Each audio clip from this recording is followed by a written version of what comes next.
નમસ્કાર, હું Rinku Prajapati public India ન્યૂઝમાં આપનું સ્વાગત કરું છું। શરૂઆત કરીએ આજના સમાચારની।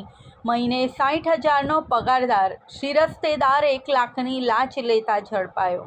ખંભાત મામલતદાર કચેરીના ત્રીજા માળે આવેલી સિટી સર્વે સુપ્રિન્ટેન્ડન્ટની કચેરીના શિરસ્તેદાર ₹1 લાખની લાંચ લેતા મંગળવારે સાંજે એસીબીના હાથે રંગે હાથ ઝડપાઈ ગયા હતા।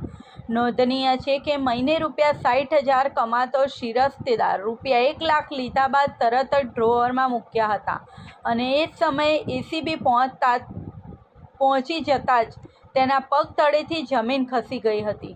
પોલીસે તરત જ પોતાની ઓળખ આપી તેને દબોચી લઈ આણંદ એસીબી ઓફિસ લઈ આવ્યા હતા।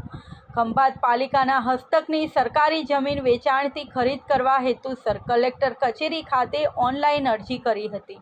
જે પ્રક્રિયા સંદર્ભે કલેક્ટર આણંદ કચેરી તરફથી અરજીમાં જણાવેલી જમીનના રેકોર્ડની ચકાસણી કરી સરકારના નિયમો અનુસાર જરૂરી દસ્તાવેજો તૈયાર કરી સ્પષ્ટ અભિપ્રાય સાથે દરખાસ્ત કરવા સિટી સર્વે સુપ્રિન્ટેન્ડન્ટની કચેરી ખંભાતને સૂચના આપી હતી।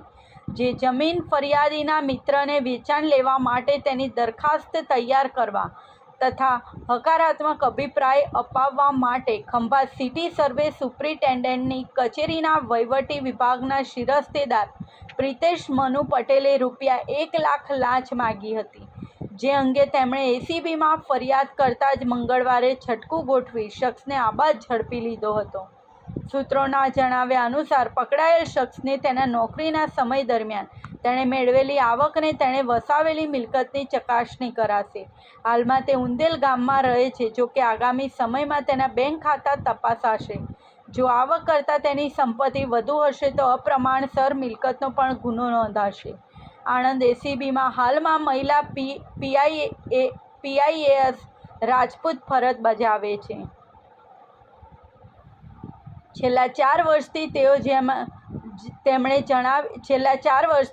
છે જેમાં તેમણે જણાવ્યું હતું કે ખંભાત સિટી સર્વે સુપ્રિન્ટેન્ડન્ટની ઓફિસમાં આ ત્રીજી ટ્રેપ છે। અગાઉ વર્ષ 2022માં in charge maintenance surveyor Arif Khan Pathan ₹3500ની લાંચ લેતા તથા ખંભાત પાલિકા અંતર્ગત ફાયર બ્રિગેડ કચેરીમાં ઘણા વર્ષોથી ફાયર ઓફિસર તરીકે ફરજ બજાવતા નાઝીમ જાફર આગા ₹40,000ની લાંચ લેતા 2023માં પકડાયા હતા।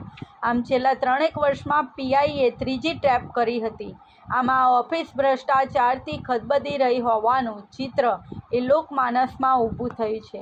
આ સાથે આજના સમાચારને અહીં સમાપ્ત કરીએ છીએ।